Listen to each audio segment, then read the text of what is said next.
back to the Carpenters Apprentice. We're here today with Candy from Life Love Bitchy-ness, a podcast that's doing some incredible stuff here in San Antonio, and we're just damn pleased as peach to have you here on the show. Miss, can you tell the folks why you started Life Love Bitchy-ness, the podcast? Of course. So when I started this, my whole idea is to give millennials kind of like a sense that, something they could relate to. Like I was a huge Sex and the City fan. So what got me through my toxic relationship was watching it. And so I wanted to be like, what can I do that can give millennials or 20-something years out there something they could relate to? So that was my concept behind this. I share my experiences because I want people to be like, oh shit, like, life is tough, but I can get through it. And I share my experiences because it's like, you can get through it. I've gone through so many shitty relationships, like situations in life. It's like, you know what? Like, you're good. Like, you're good now. You don't have to, like, worry about that because obstacles are going to come, obviously throughout your life, but you just got to overcome them and be the best person you can be. Okay, and speaking of that, you mentioned that you did the Tinder deal for a minute on your bio on Instagram, and you guys can check that out. Can you tell people what the Instagram is, by the way? I did. So my Instagram is at Life Love Bitchy-ness Pod on Instagram. I also have a page on Facebook. It's Life Love Bitchy-ness. You can find me there as well. And as far as Tinder, so I call myself a Tinderella because I was active on Tinder a lot before I got married, obviously. And so what I would do is I was known for the dine and block, and what it is I would meet guys. So let me give you some background first. So I was, I finally moved in by myself. I was on my own, adulting, and so I was like, you know what? I'm hungry, like, but I want to have like a decent meal, but I don't want to pay for it because I don't have enough money. So it's like, what can I do? So I'm like, you know what? I'm gonna go on Tinder. Let's say, let's find you. You'll do. So then I'm like, okay, well let's meet up. Like let's go to like Chili's, like And so I would like go out with them and everything, go have a meal. And at the end of the night, they'd be like, oh, like, it was nice to meet you and everything. I'd be like, yeah, it was great. And then, like, as soon as I got in my car, I'd be like, block and be done. And so it was like, and then I was so like, afraid to tell my girlfriends. I was like, I feel like I'm a bitch if I do this. You know what I mean? And they're like, girl, don't worry. Like, I do it too. And I'm like, what? Like, this is a thing? And she's like, yeah, like, but I go to, like, J Prime Steakhouse. And I'm like, seriously? Like, I'm settling here for like Chili's 2 for $20, freaking Pizza Hut buffet. It's like I need to like reevaluate myself, But I like, Tinder is so much fun. Like, if you use it right, I mean, for you, for the rest of us, are fucking paying out the ass. I know, like, it was great for me, right? But it's totally fun. And if the guys watching out there, like any of the guys that I dated, I'm sorry, like, it was a tough economy. Like, what can I do, But definitely, like I have friends who still on Tinder and they enjoy it, and like I said, it's fun. It's a cool dating app because you can just like be at home or like whatever. Like, okay, I'm gonna meet someone. You don't have to like get out of your house unless you're gonna actually meet them in person. But as somebody who you got to meet a lot of people during your time on Tinder, how did you decide that somebody was the right one for you to go forward with? Because your editor also happens to be your husband. So what made you settle down? So when I was like, again, on Tinder, it was mostly like just to kind of use them for food. And then I started making enough money where I'm like, okay, I can pay my own food. But then when I met my husband, I was like, oh, I get that niche again, or I get that itch that I want to like use him for food. And then I was like, oh, this guy's like a really nice guy. I can't do this to him. So, he was just like, he was an amazing person. And I was like, our conversations like kept going. Like at the end of the date, like I wanted to still like see him. Like a lot of times I didn't have that feeling with other people. That's why I would block them because there was no connection. But right away there was a connection. Obviously we worked in TV before. We were just coworkers, never really talked. So when we finally get to know each other, I was like, wow, like this is like an amazing person. This is worth getting off Tinder for, and that's what happened. That's fantastic. It's kind of neat to see how you went through all of that. Now, why is it so important for you to reach out and make sure that you're helping others with your podcast? Because that seems to be like a central goal of what you're doing. Definitely, just because I feel like, sometimes in relationships, when you're in a toxic one, or if it's not a relationship, it's work, college life, whatever it is, I feel that you always want someone there for you, someone to tell you like you'll get through it, and so that's what my idea behind this was, because there was a time where I had a best friend who like basically ditched me because she was tired of my toxic relationship, me complaining about it. And so it's like I felt kind of alone because like I didn't really have anyone to go to.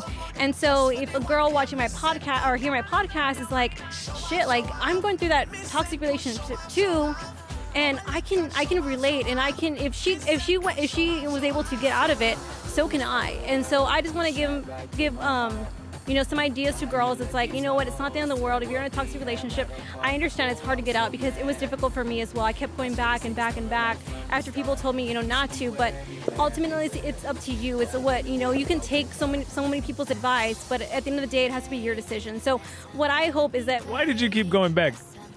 Because it was just like, you were in that comfort zone. You know what I mean? Like, I think when a girl's in a toxic relationship, it's hard for her to get out because she's comfortable, or she believes sometimes the lies that they'll say to them. It's like, for instance, I was told that I would never find someone better than him, and no one would care about me the way he cared about me. Did he tell you that? Yes, yeah. So he told me that. And so that's why it's like, I can understand why girls stay in that, because they think, like, they believe it. They're so, like, stuck or so... What allowed you to fall victim to that lie? I just think it's just being comfortable. I really believed it. I felt like maybe I had low self-esteem at the time, and I was like, I went to Catholic school my whole life, and I was kind of sheltered.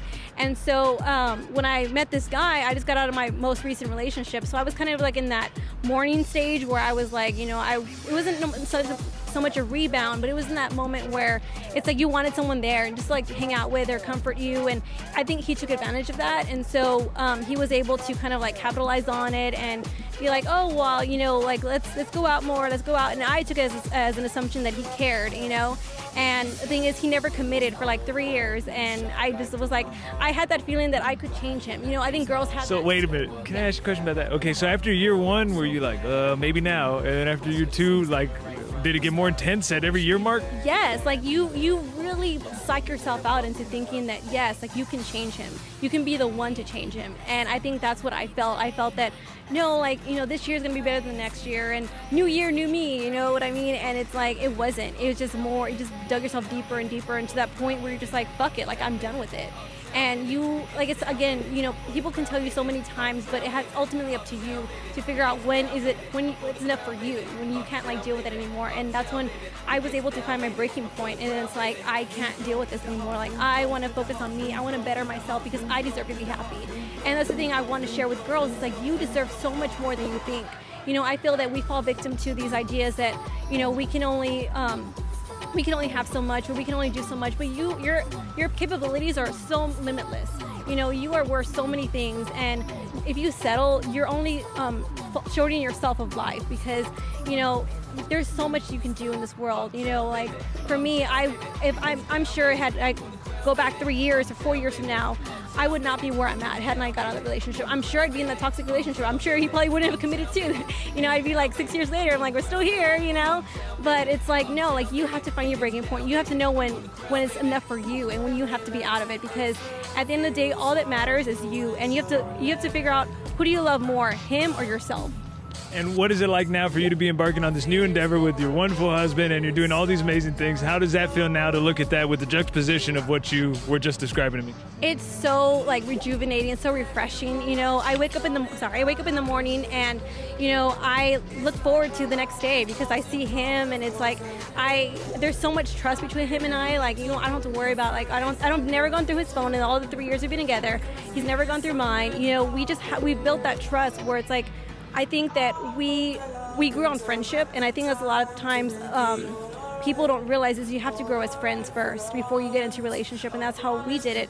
And so again, it's very refreshing because, like I said, I wake up in the morning. Before, when I was in that toxic relationship, I hated my life. I was trying to figure out, like, what's my worth, and now, like, I know my worth is millions because he makes me feel like a queen, like he is like my knight in shining armor. He's my Prince Charming, as cliche as it sounds, ladies, you will kiss 1,000,000 frogs before you find your Prince Charming, because it's true. I know I did. Fuck, I think I'm one of the frogs, y'all. Oops. Anyways, hey, you guys, is there anything that you want to say before we get going? Sure. I just want to say, again, I want to reiterate so much that if you ever feel down about yourself, if you feel that you're not worth anything, don't listen to others. You are worth so much. And, don't think that a guy will define you, because you define yourself. There's a famous quote that I love from Carrie Bradshaw that I will say because it's my favorite quote ever. I even have it tattooed on myself. It's like saying, one day I do have faith in myself, faith that I will find someone who knows that I'm the one, and trust me, you will. Oh, that is so sweet and so girly. You guys, we'll see you next time. Okay, brother, can you introduce yourself to the folks? Yes, my name is Alex Garcia. I am Life Love Bitchy-ness's Director of Operations, you could say. Ooh, that's fantastic. But I also understand that you kind of got the job a little underhandedly. Yes, that's true. Off the professional side, yes, Candy is my wife. Oh, I see. So there's a bit of an in for you. Yeah. So how does the partnership work? And also, actually, my biggest question is this. How does a man push aside any kind of insecurities and let his wife be the face of the operations? Age. We have about a 9-year difference, so anything and everything that's insecurities and jealousy and all that stuff, been there, done that, and I understand what it takes to, I guess, have a good relationship, so to speak. That's fantastic. And on some real man shit then, how did you come around to this idea that you have to allow your queen to thrive also? Well, it's all about helping each other. It's communication and just benefiting each other, working off each other's, positive energy. And, it goes back to that kind of not limiting each other. I see that she shines in this. I can see what she's capable of, and, I want her to succeed at it. So implement what I know and put it together, and you get an awesome podcast. That's fantastic. So what are the skills that you're bringing to the table?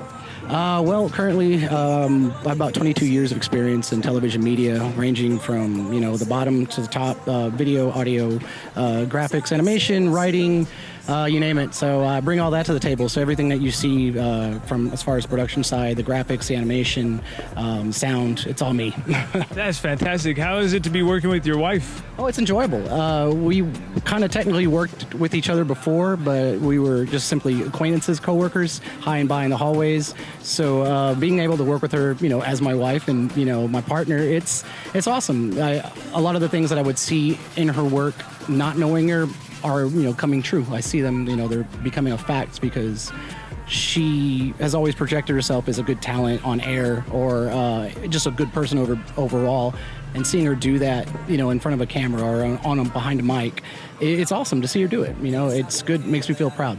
What would you tell any other husband-wife duos that are thinking about doing something like this? Because I talk to a lot of them that would love to do a podcast or YouTube or something. Well, first of all, like you said, you got to drop the insecurities because, like it or not, they are going to get a fan base of both male and female. The other thing is it's communication. It boils down to communication. Keep that open.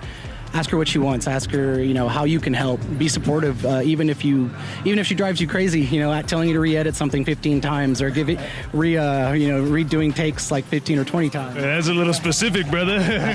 Just a little bit. No, never. But you just got to be supportive and know that the outcome is a positive outcome and know that you're there to support. Well, brother, it's fantastic to have you both here. A husband and wife team conquering San Antonio's podcast community is fucking fantastic. Something that we definitely want to get behind and promote. So, folks, for you guys, we'll see you next time.